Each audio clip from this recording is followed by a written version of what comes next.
Well, hello. Well, hello, and welcome back to ancient Chicago. Today, quick video. I happen to be rolling past this spot, and it's one of my favorites. I come here frequently. This is Trail Tree Park in Deerfield, Illinois. Trail Tree Park should give you a hint. This is a trail marker tree that we're going to be looking at. Why are we looking at a tree? It's hundreds of years old and is a living artifact. It's something that's been culturally modified, in this case by the Potawatomi Native Americans, and it's bent in such a way that it will mark a trail for them so that they know where to go. So we are going to not just go look at the tree, but we're going to take a little exploration and go wherever that tree points us. And hopefully I won't get too muddy in the process, because I know this place and it is muddy. Here we go.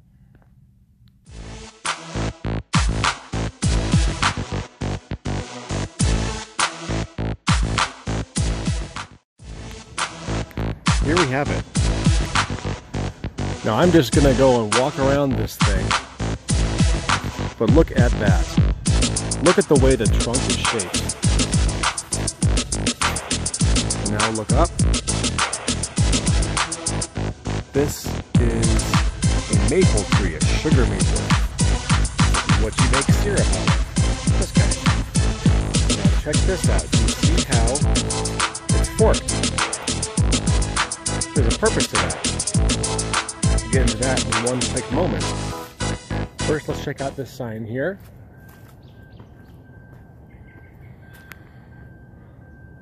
If you wanted to pause that and read it, you can, but I don't blame you if you don't want to.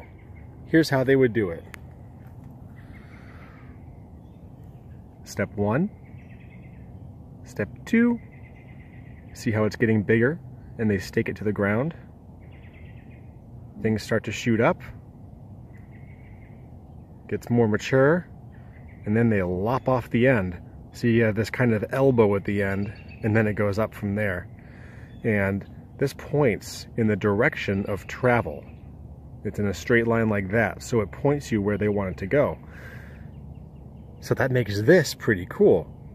It means that if we follow the shape of this tree here, which is probably, you know, several hundred years old, if we follow the shape of this tree, we can literally receive a message from the ancient Indians who lived here, the Native American Potawatomi, and they can actually tell us which way they would have wanted us to go if the trail was still here. In this case, because I've been here before. Okay, so what we're going to do, we're going to line ourselves up. Okay, so we're exactly on par here. Now I can look through that fork, and I don't know if you can see it on the camera. Oop, there's a fence. There's a house I see. There's a brick house that I can use as a reference point. What I'm going to try to do, we'll see if I can, is make a graphic on a map, and I'll insert that on this video here, and then we can see that line of travel. But for now, I think it's time that I do a little trek through those woods along this line and see where they want me to go. Let's follow this message.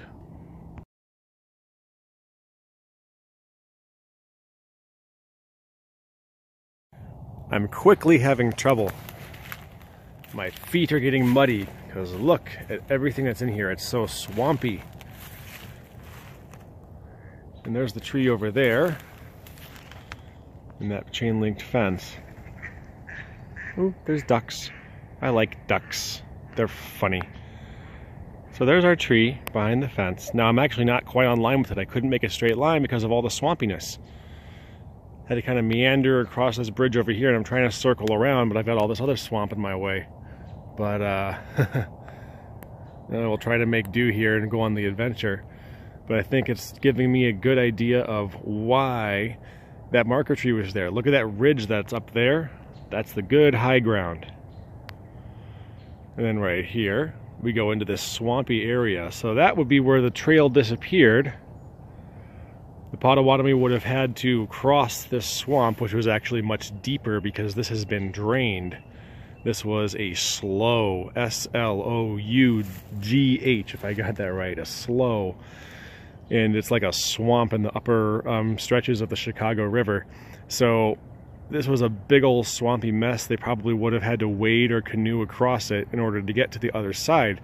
And so in order to follow that straight line, that's how they would have done it. So let's see if we can get across there and follow this trail. All right, so now I'm about halfway across. There's our tree behind the fence there. So I'm on line with it. So let's turn around and see where I'm going now. See all that swamp? There. That's the brick house I was telling you about earlier that I could see right through the arms of those twin sides of that tree. So I'm on the right path. Okay, I can't go any further because I'm at the Chicago River. But this wasn't exactly like this when the Potawatomi were here, because if you can see on the other side of the bank there's kind of that high bank, as well as on this side a little bit too. That's because this is actually a canal. They extended the length of the Chicago River by digging down and digging straight. So this is actually a canal that connects to the Chicago River. In the old days, this was a slough. This was not here.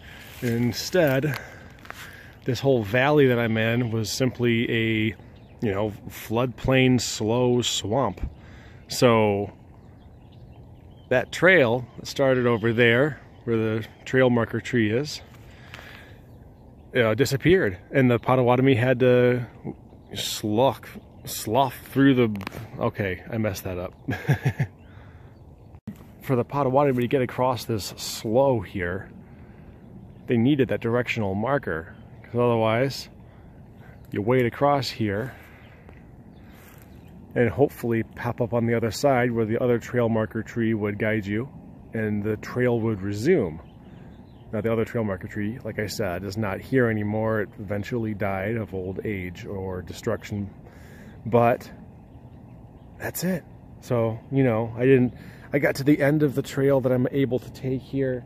Obviously I didn't get to any treasure at the end of a rainbow. I was not expecting that. The landscape's been altered way too much, but fun. Now we're going to go back to the trail marker tree now and take a closer look at it. Well, here we are back at the tree. And look at that amazing thing.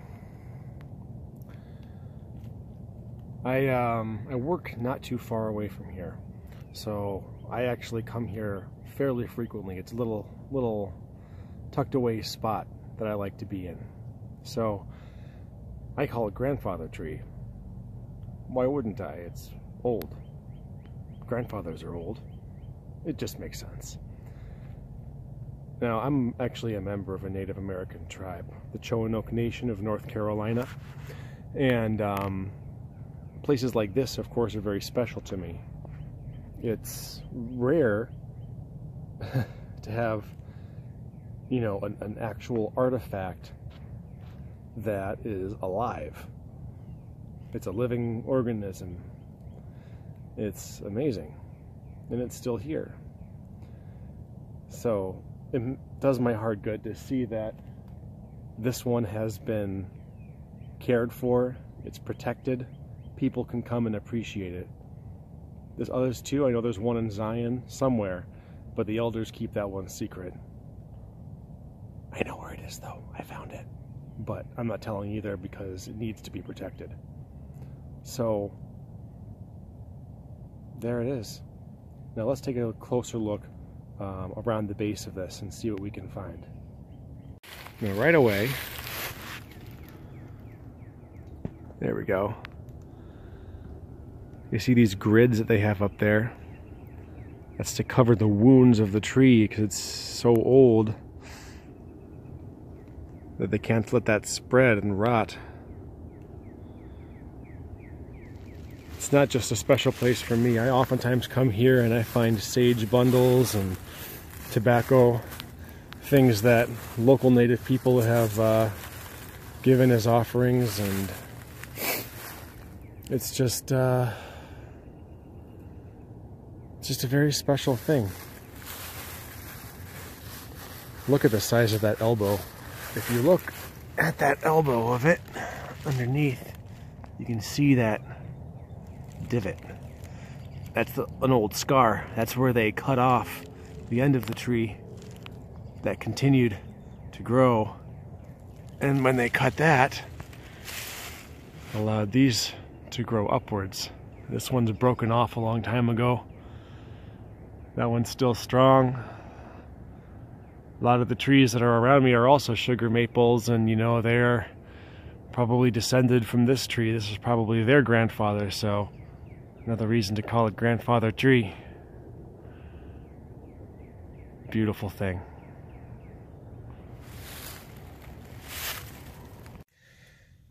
Well, there it is. So we saw a really cool trail marker tree. It's a shame that there's not more of them, but I mean, it's honestly, in this case, understandable. They're a living thing. Living things eventually die.